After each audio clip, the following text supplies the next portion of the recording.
podemos disfrutar de este lugar donde podemos alabar al Señor y también estudiar la palabra semana tras semana. Amén. Nos quedamos la semana pasada estudiando la introducción de Efesios capítulo 2, versículos del 11 al 16. Vamos a leer otra vez esos pasajes del 11 al 16 para recordar qué fue lo que estábamos hablando la semana pasada. ¿Recuerdan que les pedí que los leyeran? No voy a preguntar quién lo hizo, porque no quiero sentirme mal después. Pero, de verdad, amen la palabra, hermanos. Escudriñen las Escrituras, no solamente cuando están aquí en la iglesia, léanla en casa. La palabra de Dios nos fortalece, nos anima, hace que nuestra fe aumente, hace que nuestro deseo por las cosas de Dios se fortalezcan. Así que, por favor, amen las Escrituras. Efesios capítulo 2, versículos del 11 al 16. Dice la palabra del Señor: por tanto, acordaos de que en otro tiempo vosotros, los gentiles en cuanto a la carne, erais llamados incircuncisión por la llamada circuncisión hecha con mano en la carne. En aquel tiempo estabais sin Cristo, alejados de la ciudadanía de Israel y ajenos a los pactos de la promesa, sin esperanza y sin Dios en el mundo. Pero ahora en Cristo Jesús, vosotros que en otro tiempo estabais lejos, habéis sido hechos cercanos por la sangre de Cristo, porque Él es nuestra paz. Amén. Que de ambos pueblos hizo uno, derribando la pared intermedia de separación, aboliendo en su carne las enemistades, la ley de los mandamientos expresados en ordenanza, para crear en sí mismo de los dos un solo y nuevo hombre, haciendo la paz. Y mediante la cruz reconciliar con Dios a ambos en un solo cuerpo, matando en ellas las enemistades. De verdad que este pasaje es hermosísimo y es para meterse de cabeza ahí y bucear ampliamente y poder disfrutar de la palabra del Señor. Dijimos que Pablo en esta perícopa lo que está haciendo es decirle a los gentiles que ellos no eran mejores que los judíos, como los judíos no eran mejores que los gentiles. Los gentiles éramos llamados incircuncisos. Era una manera despectiva, ¿no?, de los judíos llamar a los gentiles, especialmente los fariseos, ¿no?, que eran tan estrictos en su religiosidad, más bien en su fanatismo religioso, ¿no? Y consideraban a los gentiles, es decir, a los que no eran judíos, los consideraban como gente inferior, ¿verdad? Como en todos los aspectos, ¿no? Así que esa palabra, ese término incircunciso, realmente era ofensivo. Era una manera despectiva, ¿no?, de llamar a aquellos que no eran judíos. Evidentemente eso supuso el origen de una enorme discriminación en las iglesias nuevas que Pablo iba fundando, porque eran iglesias gentiles en las que también había judíos. Recuerden que las iglesias que Pablo va fundando, las funda en Asia, pero como los judíos estaban dispersados por todo el mundo, allá donde Pablo llegaba, lo primero que hacía que era ir a la sinagoga. Y entonces les predicaba el evangelio a los judíos. Generalmente, ¿qué pasaba después? Que los judíos salían a piedras con él, ¿no? Es decir, siempre era rechazado. Y entonces acababa predicándoles el evangelio a los gentiles, ¿verdad? Pero había veces que judíos y gentiles se daban cita en una misma congregación. Y la convivencia no era fácil, porque los judíos no veían con buenos ojos a los gentiles, pero los gentiles tampoco veían con buenos ojos a los judíos, y ya estaba creado el conflicto. Eso estaba pasando en las iglesias. Por eso Pablo escribe esta epístola, para decir, vamos a ver, un momentito, judíos y gentiles, un momentito por favor, escúchenme, les voy a corregir a los dos. Y es lo que Pablo está haciendo precisamente en este capítulo que estamos estudiando, ¿verdad? Estas palabras dejan clara, me refiero a la palabra incircunciso, ¿no? Deja clara la animadversión que los judíos tenían contra los gentiles, ¿no? A los que ellos, por supuesto, desde la perspectiva judía, consideraban a los gentiles como no salvos. Y esto es muy importante tenerlo en cuenta para entender el problema. ¿Ok? Los judíos creían que solo ellos iban a ser salvos. ¿Por qué? ¿Alguien lo sabe? ¿Por qué creían los judíos que eran los únicos que iban a ser salvos? Por la ley. Hay que explicar eso.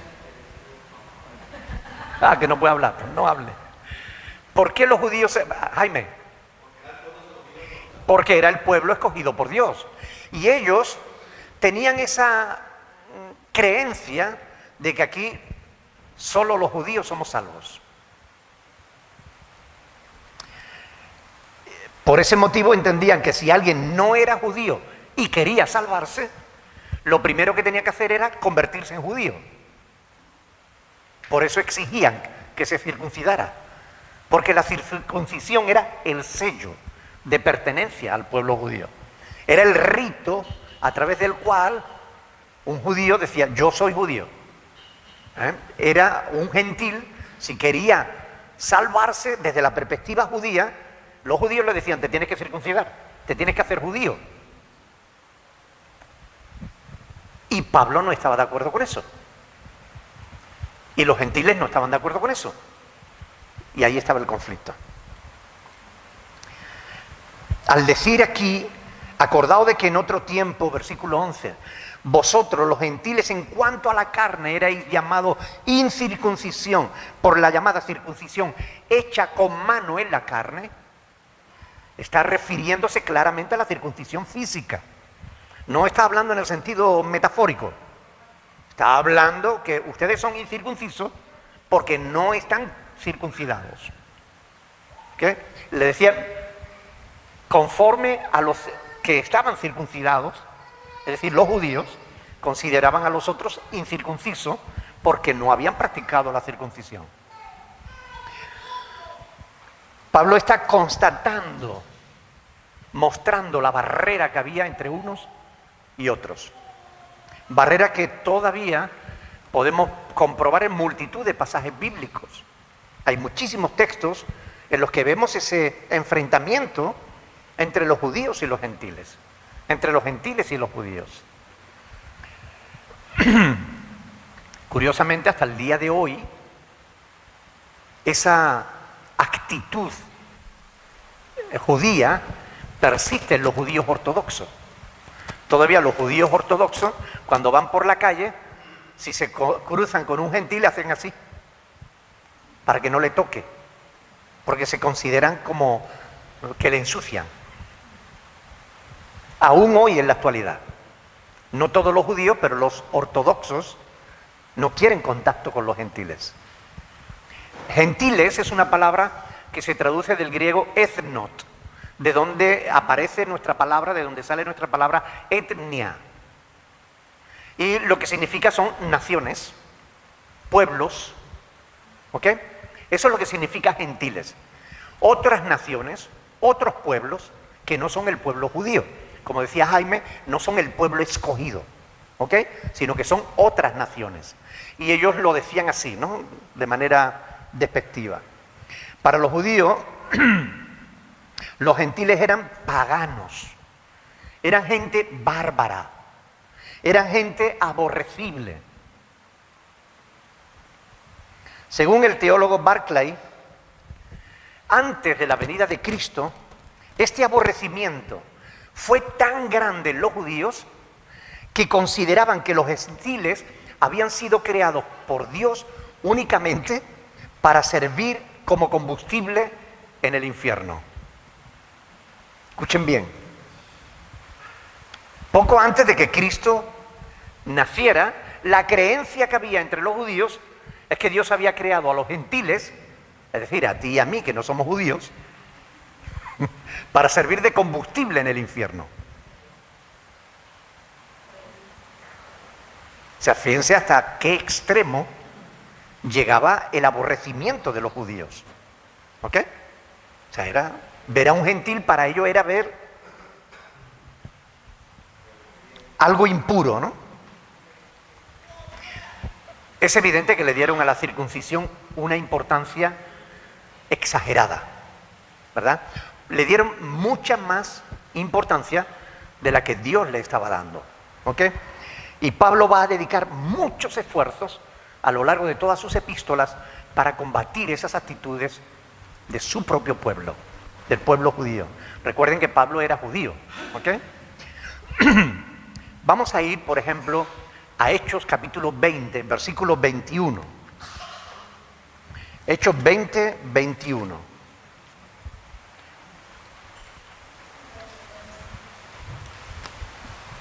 ¿La tienen? ¿Quién quiere leer ese versículo en voz alta?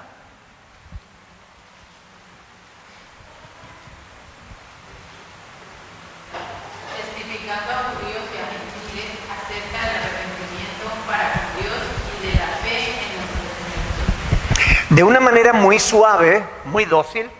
Recuerden que esto ocurre cuando Pablo sabe que va directo a Roma, sabe que allí, bueno, ya está próximo. Presten atención, por favor. Sabe que está próximo al finalizar su ministerio y lo que hace es que reúne a los pastores de las iglesias que él había instituido en Éfeso, los reúne en Mileto y se está despidiendo de ellos. Y le dice muchas cosas. Entre ellas, sutilmente, les está diciendo que él ha testificado a judíos y a gentiles, ¿ok?, acerca del arrepentimiento para con Dios y de la fe de nuestro Señor Jesucristo.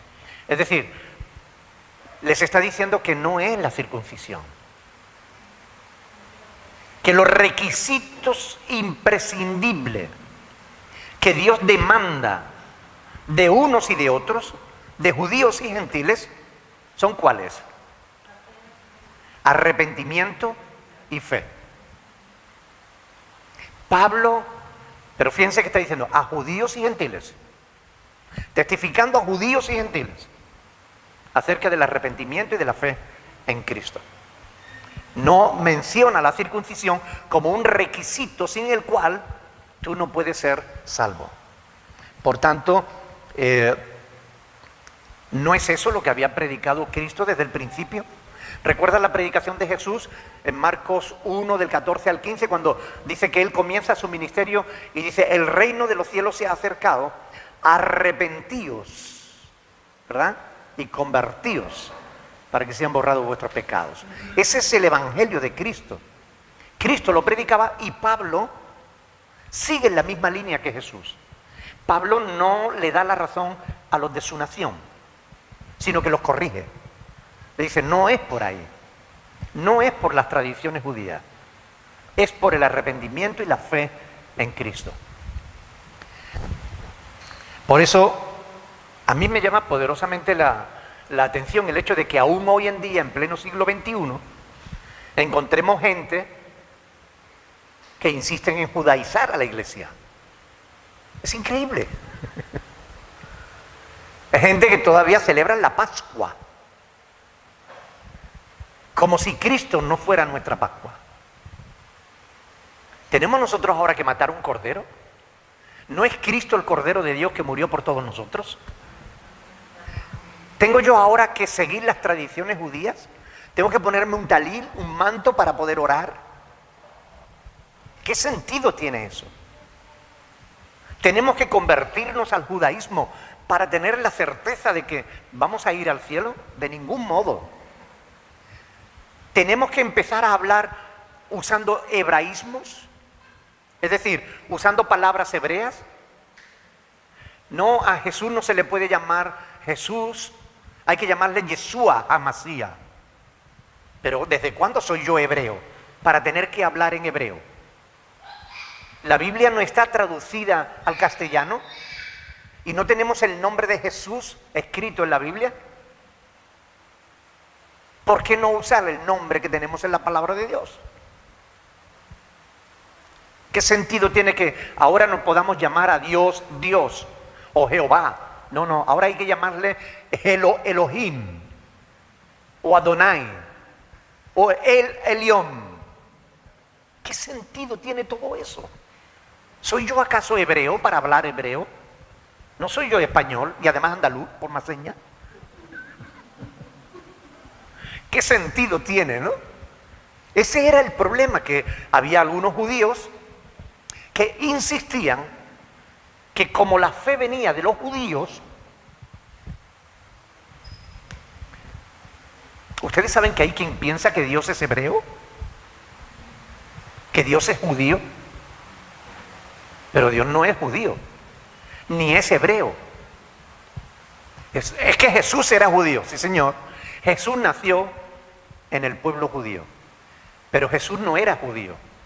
Jesús existía desde antes de que existiera el pueblo judío. Desde la eternidad y hasta la eternidad. Él ya existía. Él preexistía. Él dijo, antes que Abraham fuese, yo soy. ¿Lo recuerdan, verdad? Por tanto, Jesús no es judío. Lo es en la carne. Pero Dios, en la esencia divina, está por encima de las naciones. Él es Dios de toda la creación. ¿Sí o no? Por tanto, no es más importante una nación que otra. Ahí tenemos a multitud de pastores todavía diciendo que hay que orar por Jerusalén, que la Biblia lo dice. Sí, señor. La Biblia se lo dice a los judíos, que deben orar por la paz de su nación. Muéstrenme un pasaje en el Nuevo Testamento que diga eso. Es decir, tenemos que dejar de judaizar a la iglesia.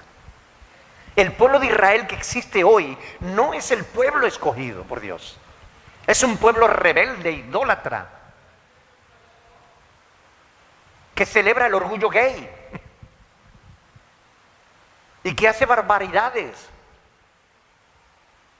Tenemos que orar por todas las naciones, pero no especialmente por el pueblo judío. Hay que orar por todos, para que se conviertan, para que abandonen sus pecados y se vuelvan a Dios. Pero por todas las naciones. Israel hoy no es el pueblo escogido. Lo fue. Y fue desechado temporalmente para que nosotros los gentiles pudiésemos entrar también y ser salvos. Y después, 144,000 de entre las tribus de Israel serán salvos durante el periodo de la tribulación. Aunque antes de llegar a la tribulación hay judíos que se están convirtiendo a la fe de Cristo. Pero son los menos, no nos engañemos. Hay todavía quien sueña que va a haber un avivamiento y se va a convertir el mundo para Cristo. Falso, mentira. No va a haber un avivamiento. El avivamiento que va a haber es falso, es apóstata. Es un avivamiento vacío, hueco, vano, de apariencia nada más. Ecumenismo. Por eso me llama poderosamente la atención que nos quieran judaizar cuando la palabra de Dios es muy clara. Miren conmigo en Romanos capítulo 3, por favor. Vamos a leer dos versículos interesantes. Romanos capítulo 3, versículos 29 y 30. Alguien que lo quiera leer en voz alta, por favor. Romanos 3, 29 y 30. ¿Es Dios solamente Dios de los judíos? ¿O es también Dios de los gentiles? Ciertamente también de los gentiles. Porque Dios es uno, y Él justificará por la fe a los de la circuncisión y por medio de la fe a los de la incircuncisión. Qué hermosa es la palabra, ¿verdad? Miren que está clarito, ¿no? Está clarito. La primera pregunta. ¿Es Dios solamente Dios de los judíos? ¿Qué le responderíamos? No. Segunda pregunta. ¿No es también Dios de los gentiles? ¿Qué responderíamos? Claro. Ciertamente también de los gentiles, porque Dios es uno y Él justificará por...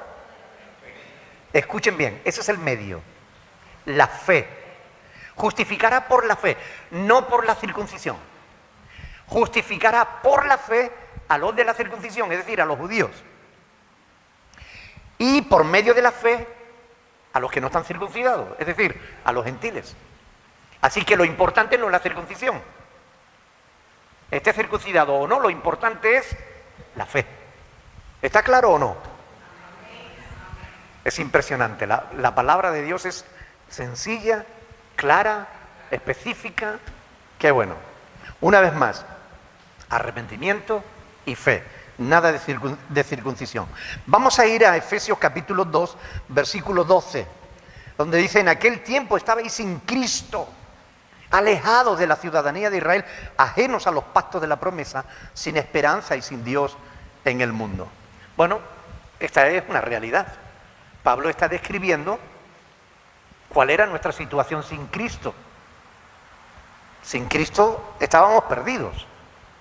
Pero oiga, nosotros los gentiles y los judíos, por mucho que se circuncidaran, si no creían en Cristo estaban igualmente perdidos, ¿no creen? Porque ¿cuál era el requisito que Dios demandaba? La fe. No era la circuncisión. No era ser miembro del pueblo judío lo que Dios demandaba. Lo que Dios demandaba era fe. Fe en Jesús. Por tanto, aquí se nos muestra realmente que estábamos, pues eso, lejos de Israel, ajenos de los pactos de la promesa, sin esperanza y sin Dios en el mundo. Yo creo sinceramente que tanto en un pueblo como en otro, en el judío como en el gentil como en el judío, el orgullo es un tremendo obstáculo para poder realmente entender la Escritura. Creo que el orgullo es lo que hace que mucha gente rechace la verdad. Si no fuera por el orgullo tan terrible que alberga el corazón humano, mucha gente se arrodillaría delante de Dios sin problema, reconociendo que Él es Dios. Pero mucha gente no lo hacen por orgullo. Tanto en un pueblo como en el otro. Tanto en el gentil como en el judío. Ahora, aquí se habla de la esperanza, o más bien de la falta de esperanza, sin esperanza, y bueno, se refiere a la esperanza cristiana, ¿verdad? La mayoría de los contemporáneos, de la gente que vivía en el tiempo de Pablo, tenían esperanza. Todo el mundo tiene esperanza en algo, en alguien. Pero realmente era una esperanza vana. Mientras que la esperanza cristiana es una esperanza absolutamente distinta. Porque no radica en el ser humano, ni en sus capacidades, ni en lo que puede lograr por sí mismo, sino que está descansando en el poder, en el amor y en la fidelidad de Dios. Por eso nuestra esperanza no es una esperanza vana. Nuestra esperanza es una esperanza realmente cierta. No es una doctrina basada en lo material, sino en lo espiritual. No esperamos hacernos ricos en la tierra. Eso lo hacen algunos que se hacen pasar por cristianos, pero que no lo son. Nuestra esperanza no es ser felices aquí en la tierra. Nuestra esperanza es la resurrección y la vida eterna. El perdón de nuestros pecados por fe en Jesús, que nos garantiza la resurrección y la vida eterna. Esa es nuestra esperanza. Una esperanza cierta. Como digo, no está basada en nosotros, en lo que somos, en lo que podemos alcanzar por nosotros mismos, en nuestras buenas obras. No. La esperanza cristiana está basada en Dios, en su amor manifestado en la cruz del Calvario, en su fidelidad a su palabra, en su poder para hacer siempre aquello que Él prometió.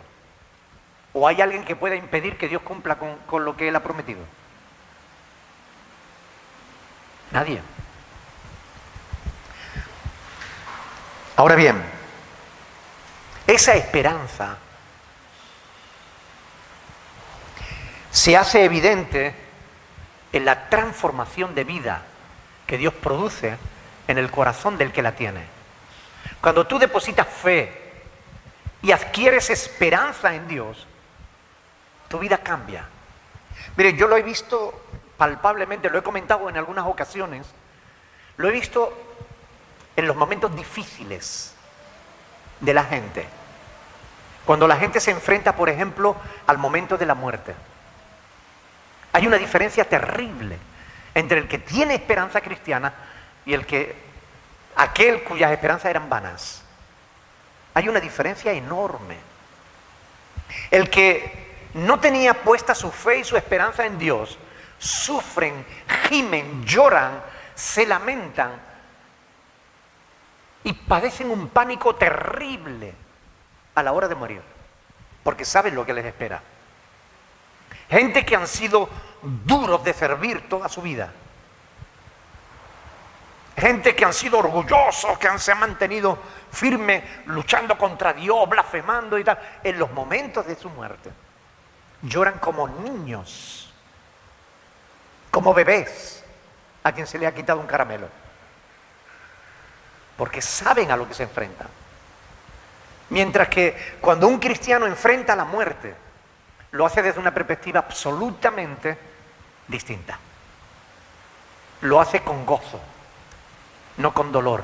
Lo hace con alegría, con esperanza, sabiendo que va a un lugar mejor que este. La esperanza cristiana te transforma. Y te transforma y te regenera de tal manera que se tiene que notar en tu relación personal con Dios, en tu manera de hablar con Dios, pero también tiene que verse en tu manera de tratar a los demás, a tu prójimo. Porque cuando alguien tiene fe y tiene esperanza, no le cambia solo la esperanza futura, le cambia la vida aquí y ahora, de una manera real, de una manera palpable.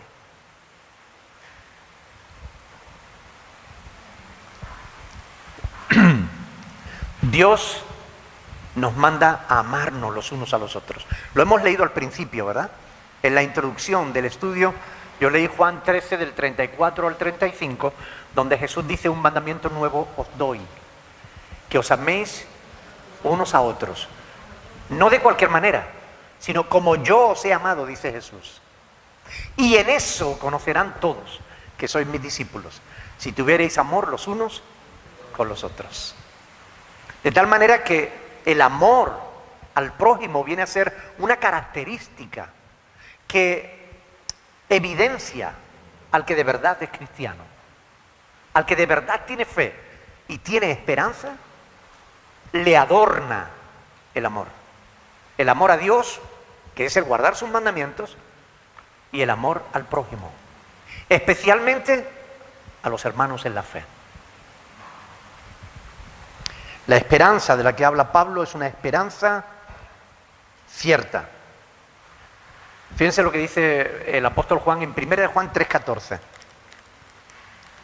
1 de Juan 3:14. Alguien que lo quiera leer en voz alta, despacio, para que podamos entenderlo. 1 de Juan 3:14.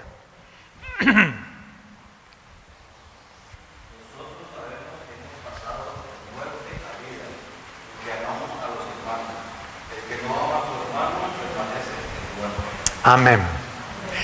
Nosotros sabemos, porque lo sabemos, ¿verdad, hermanos? Sabemos que hemos pasado de muerte a vida. ¿Y lo sabemos en qué? ¿Cómo se refleja eso? ¿Cómo se ve que alguien de verdad tiene fe en Cristo, que ha nacido de nuevo? ¿Cómo se ve? En que amamos a los hermanos. Y el que no ama a su hermano permanece en muerte. Es decir, la fuerza de este pasaje juanino está en que si tú no amas a tu prójimo y concretamente a tu hermano, entonces estás perdido. Te estás engañando a ti mismo, crees que vives cuando todavía estás muerto. ¡Qué fuerza! ¡Qué poder tiene una frase como esta, ¿no? Nosotros sabemos. ¿Por qué lo sabemos? Que hemos pasado de muerte a vida. Y lo sabemos en que amamos a los hermanos. Y el que no ama a su hermano permanece en muerte. Tremendo, ¿no? Una verdad tan grande en tan pocas palabras.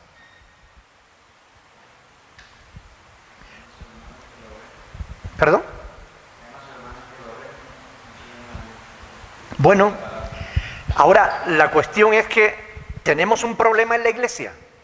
Por un lado estaban los judíos y por otro lado estaban los gentiles y estaban enfrentados. Y Pablo les está hablando. ¿Acaso Dios es Dios solamente de los judíos? ¿No es también Dios de los gentiles? Y Juan lo está diciendo de otro modo diferente. Sabemos, hermanos, que hemos pasado de muerte a vida si amamos a los hermanos. Ahora, si alguno no ama al hermano, entonces todavía permanece en muerte.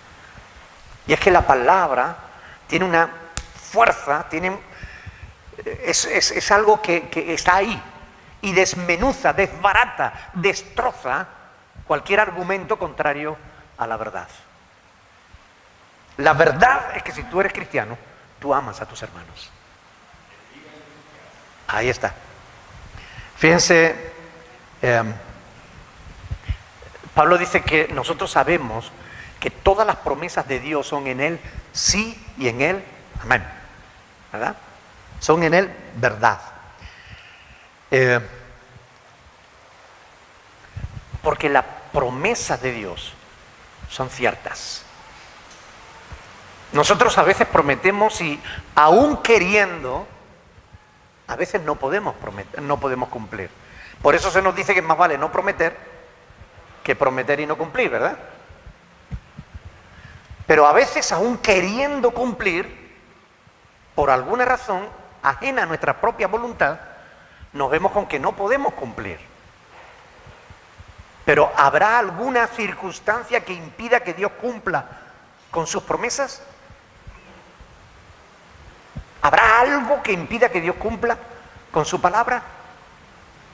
Absolutamente nada. Dios siempre, siempre cumple. Siempre. Por tanto, Pablo no quería que los gentiles cometieran el mismo pecado que estaban cometiendo los judíos. Porque los judíos rechazaban a los gentiles. Pero claro, los gentiles estaban reaccionando del mismo modo. Estaban rechazando a los judíos. Y Pablo les habla a unos y a otros. Hermanos, eso no debe ser así. Da igual que tú seas colombiano, que él sea venezolano, da igual que la hermana sea dominicana o que la otra hermana sea de Bolivia o de Ecuador, da igual. Da igual. Todos tenemos un mismo Dios.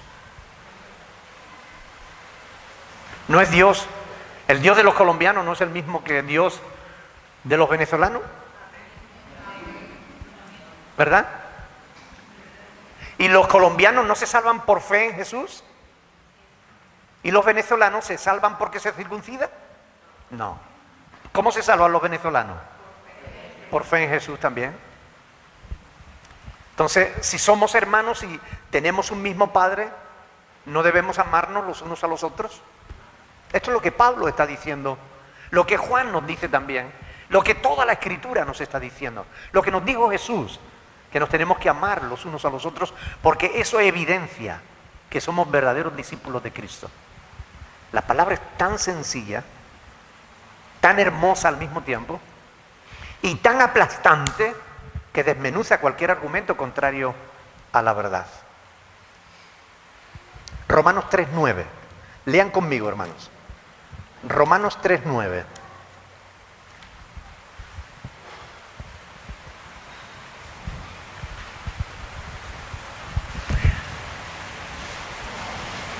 ¿Qué pues?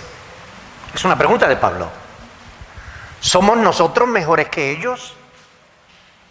¿Qué dice ahí? En ninguna manera. Pues ya hemos acusado a judíos y a gentiles que todos están bajo pecado.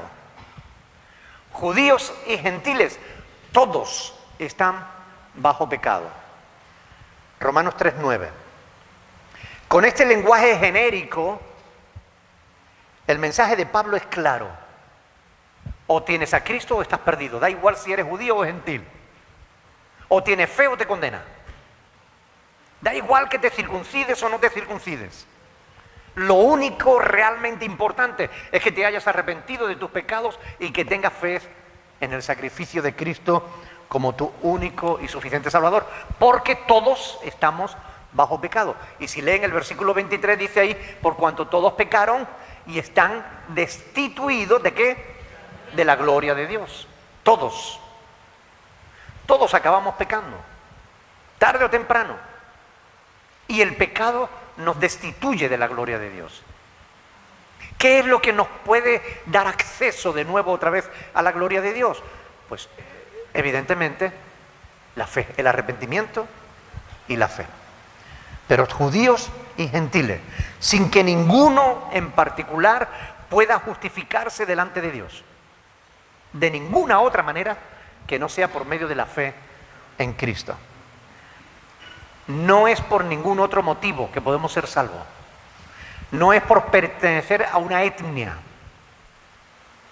No es que si no naces en Colombia no te puedes salvar. Es que si no naces en Venezuela no te puedes salvar. Es que si no naces en República Dominicana no puedes ser salvo. O al revés, si has nacido en Ecuador no puedes ser salvo. No. No es por razón de origen, no es por razón de color de piel, no es por razón de cultura, no es por razón de religión, no es por razón de política, si eres de derecha o eres de izquierda.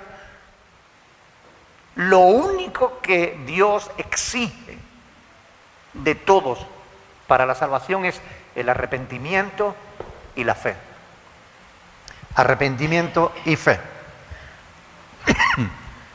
¿Alguien sabe de memoria lo que dice Hechos 4:12? No hay otro nombre bajo el cielo dado a los hombres en quien podamos ser salvos. ¿Y se refiere a quién? Solamente a Cristo. No hay otro nombre. ¿Ok?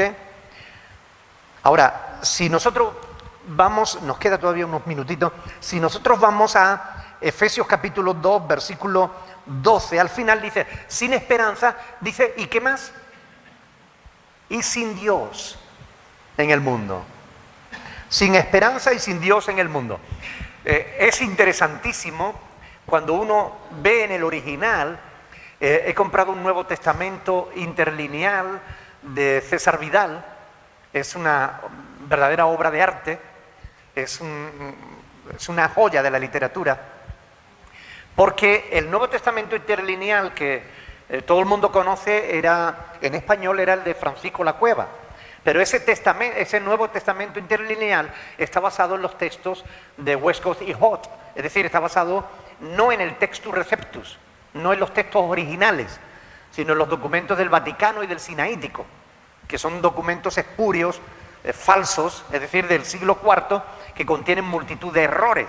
Bueno, pues César Vidal, que es un historiador español, ha hecho un Nuevo Testamento interlineal del griego directamente al castellano, palabra por palabra, explicando los conceptos y dando la traducción más exacta de cada palabra y de cada texto del Nuevo Testamento. Es una joya de la literatura.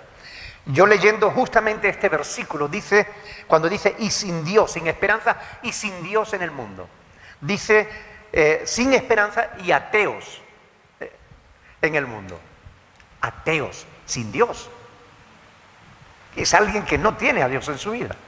Alguien que no considera a Dios. Alguien no considera a Dios alguien en quien creer.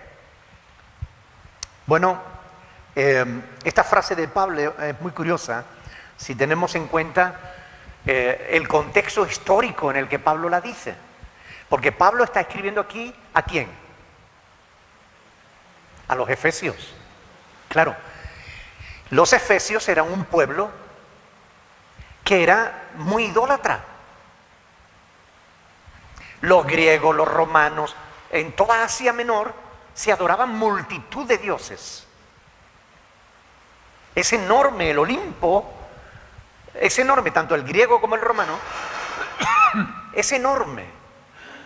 Y realmente es Es increíble que a pesar de tener tantos dioses, a pesar de tener tantos ídolos, Pablo diga que antes de creer en Cristo estábamos sin Cristo, sin Dios.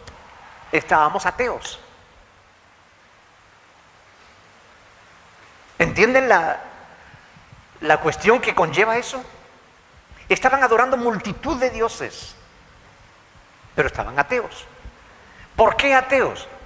¿Por qué estaban sin Dios cuando tenían multitud de dioses? Porque no tenían al único que es verdadero. Porque no estaban creyendo en el Creador. No estaban creyendo en Dios. Estaban creyendo únicamente en dioses inventados por los hombres. A mí vienen a mi memoria las palabras del apóstol Pablo en el Areópago, ¿no? ¿Recuerdan cuando él en el Areópago ateniense dijo: varones, observo, en todo observo que soy muy religioso, ¿no? Porque pasando he visto vuestros santuarios, en plural, y he visto uno al Dios no conocido. Pues a ese al que vosotros no conocéis, al que yo os predico. Eran tan idólatras, eran tan religiosos, que adoraban una multitud de dioses. Y por si acaso en la superstición no vaya a ser que haya alguno que no conozcamos, pongámosles un altar y también le hacemos ofrenda. Así eran. Pero Pablo dice, estabais, a pesar de eso, estabais sin Dios. Ateos. Porque todo aquel que no cree en el Dios de la Biblia, en el Dios que se nos revela en la creación y en su palabra, es un ateo. Da igual cuántas imágenes de Dios tenga aquí, o cuántas imágenes de ídolos tenga en su casa. Esto me hace recordar también a la Iglesia Católica, ¿no? ¿Cuántos dioses tiene la Iglesia Católica? ¿Cuántos Cristos diferentes? ¿Cuántas vírgenes? Cada una con un nombre, cada una con una historia. ¿Cuántos santos? Y se les podría decir las mismas palabras que dice aquí Pablo. A pesar de todos esos dioses, están ateos en el mundo, sin Dios, porque no tienen al Dios verdadero. ¿Acaso son dioses los que el hombre fabrica con sus propias manos? Ustedes han visto en internet los vídeos que circulan por ahí, cuando van llevando a cuestas un ídolo y se les cae y se les rompe. A alguno incluso se le cae en la cabeza y le hace daño. Yo cuando veo un vídeo de eso digo, se lo tiene merecido. Claro, por necio. Un Dios que tienes que llevarlo de un sitio a otro, porque si lo dejas ahí se queda. ¿Qué clase de Dios es ese? Si no sirve para moverse, ¿cómo va a servir para ayudarte? Un Dios que es de escayola, o una muñeca que es de madera, que tiene ojos y que no ve. Ahora estamos aquí en la fiesta de la patrona, ¿no? de la ciudad. Una muñeca de medio metro o menos de medio metro. Una muñeca de madera. Y la gente va allí, la gente que todo el año está rechazando a Dios, ahora va allí, se arrodilla, hacen misas y siguen, hacen romerías. Claro que las romerías se hacen para ir bebiendo y otras cosas. Pero no tiene sentido. Es un ídolo, es un Dios inventado por el ser humano. Yo me fabrico el muñeco, lo pongo en mi casa y le digo, sálvame porque tú eres mi Dios. ¿Qué sentido tiene eso? Es como si cogiéramos un muñequito de Superman y lo pusiéramos allí y le pusiéramos 2 velas. Es igual. ¿Qué es Superman? Un héroe de ficción, fruto de la imaginación humana. ¿Qué son la Virgen de no sé qué, o el Cristo de no sé cuánto, o el Santo de no sé cuánto? Es lo mismo. Es un muñeco fabricado por el hombre, obra de la ficción humana, que lo ponen allí y se arrodillan, le ponen 2 velas y le dicen, líbrame porque tú eres mi Dios. ¿Es que no entienden? ¿Que es un trozo de madera lo que tienen delante? ¿Podrá la madera oírle? ¿Podrá verle? aunque tú le pintes unos ojos, ¿podrá verte acaso? Aunque tú le talles unas manitas, ¿podrán esas manos sostenerte cuando tú lo necesites? No tiene sentido. Y el mismo ser humano que rechaza a Dios adora una cantidad enorme de ídolos. La palabra de Dios es clara al respecto de todo esto, ¿no? Quiero que lean conmigo en Jeremías capítulo 2. Ya se nos fue el tiempo. Jeremías capítulo 2. Pero quiero leerle este pasaje porque de verdad que es muy interesante. Versículo 26. Jeremías 2:26 dice: como se avergüenza el ladrón cuando es descubierto. Cuando es descubierto. Pues si no es descubierto, muchas veces no se avergüenza. Como se avergüenza el ladrón cuando es descubierto, así se avergonzará la casa de Israel. Ellos, sus reyes, sus príncipes, sus sacerdotes y profetas, que le dicen a un leño: mi padre eres tú, y a una piedra: tú me has engendrado. Porque me volvieron la cerviz y no el rostro. Y en el tiempo de su calamidad dicen: levántate y líbranos. Dios pregunta: ¿y dónde están tus dioses que hiciste para ti? Levántense ellos, a ver si te podrán librar en el tiempo de tu aflicción. Porque según el número de tus ciudades, oh Judá, fueron tus dioses. Es decir, cada una de las ciudades de Judá tenían sus propios dioses, sus propios ídolos. Pero cuando tenían problemas, buscaban a Jehová. Y le decían: líbrame, levántate y líbranos. Y entonces Dios le decía: pues que se libren ahora tus dioses. Que te libren tus dioses. Levántense ellos. A ver si pueden hacerlo. No tiene sentido. Es una insensatez poner la esperanza y poner la fe en un trozo de madera o en un trozo de escayola. Es absurdo, no tiene sentido. Si quieres salvarte, lo que tienes que hacer es creer en Dios, es creer a su palabra. Es lo único que te puede salvar. Y si tú realmente tienes fe, y si tú realmente eres salvo, lo vamos a ver porque vas a amar a tus hermanos. Esto es lo que dice la palabra del Señor. Lo tenemos que dejar aquí porque se nos ha ido el tiempo. Pero hermanos, quiero que sigan estudiando la palabra, por favor. De verdad que la palabra es hermosísima. Tiene tanta riqueza que no debemos perdérnosla. Así que por favor, les pido que estudien la Escritura, que la mediten y que si les surge alguna duda, pregunten. Por cierto, ¿tienen alguna duda? Adelante, hermano.